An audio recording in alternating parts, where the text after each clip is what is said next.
Hello there, dear friends, and welcome once again to the Relaxed Fantasy Review. On this channel, we spend our time looking at fantasy of all sorts, from books to movies to video games, and applying the characters within into the tabletop game Dungeons & Dragons 5th Edition. Today, though, we're going to be looking at a core mechanic of D&D itself. Specifically, we're going to be having a look at a subclass of the Ranger, known as the Hunter Ranger. The Hunter Ranger is one of the most varied and versatile subclasses for the Ranger, giving you options at every single step along the way to let you customize your Hunter to be different than anybody's. But, being one of the original Ranger subclasses, how does the Hunter stack up when we analyze it bit by bit? Let's have a look-see what we can do with this.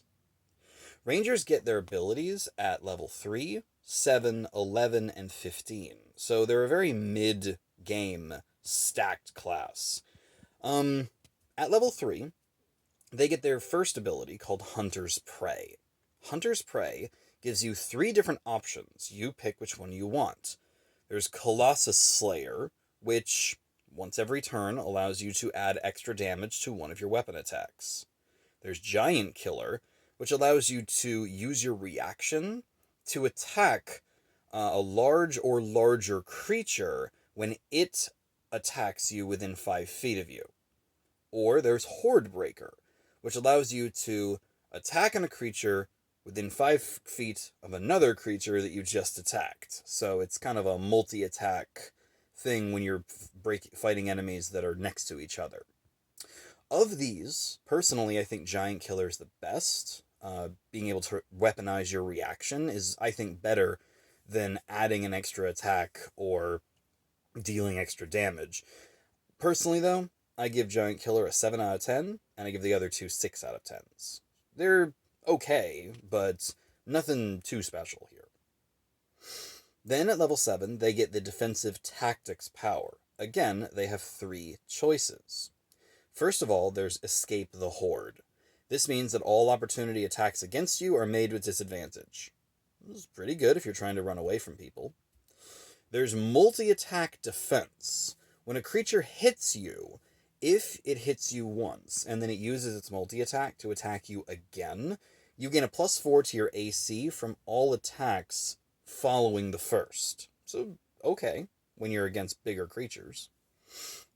And finally, the Steel Willpower. This gives you advantage on saving throws against being frightened. Well, again, you've got a good selection here. My personal favorite has to be the multi-attack defense. Because oftentimes Rangers, because they are one of the higher hit point classes, don't usually try to run away from enemies. So the opportunity attack thing is kind of situational. And saving throws against fear, handy when you're against enemies that inspire fear, but that's not as common as you might think. That whole multi-attack thing, though, even at low levels, there are creatures who have multi-attack. And having that extra +7 to AC, +4 to AC on the next attacks is great for not being hit by multi-attack.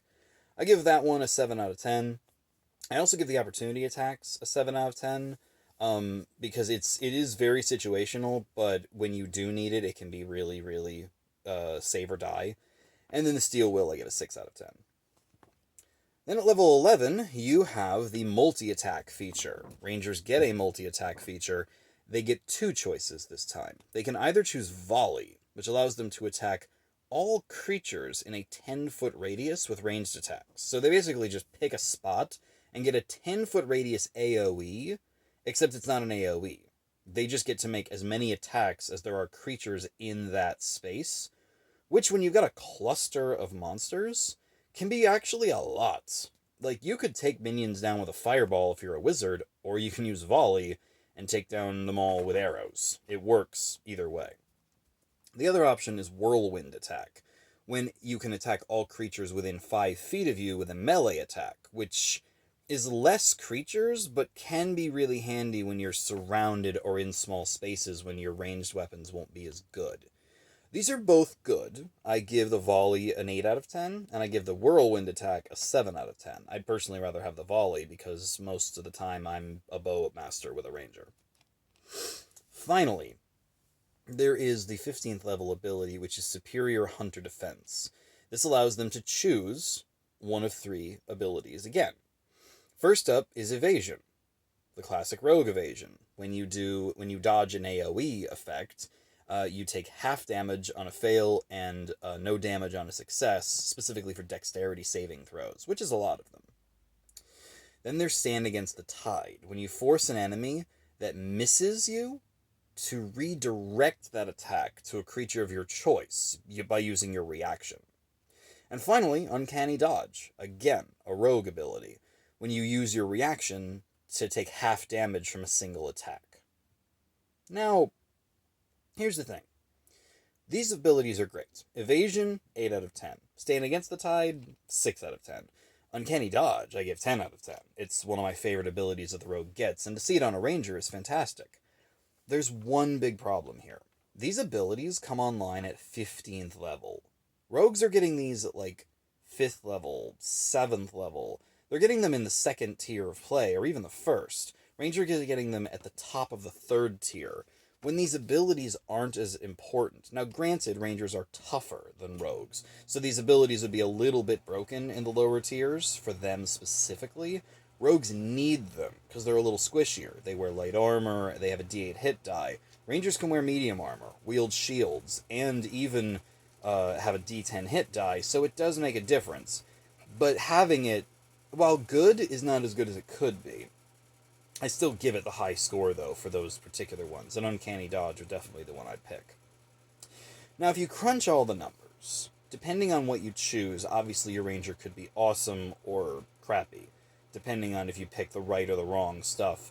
But, assuming that you build your character smartly, you can actually get a good 7 out of 10 build out of this thing. On average, the different abilities range between that 6 and 10, and there's a lot more 6s and 7s than there are 10s. So the Hunter isn't bad. It's not a bad class whatsoever. A lot of people complain because they think the Hunter is something the Ranger should just naturally be. Like, the Ranger should just get Evasion, get some sort of volley attack, get Uncanny Dodge, and these should be standard features, and that the Hunter might have, like, stripped them out of the Ranger. But to be honest, the Hunter putting these into the Ranger really makes it a very powerful subclass. The 7 out of 10 is just more for the fact that you can build it wrong. You can pick bad choices that don't match your style, don't work in your campaign or whatever, but if you build it right, it's potentially higher. So I give it a 7 out of 10 as a general wave.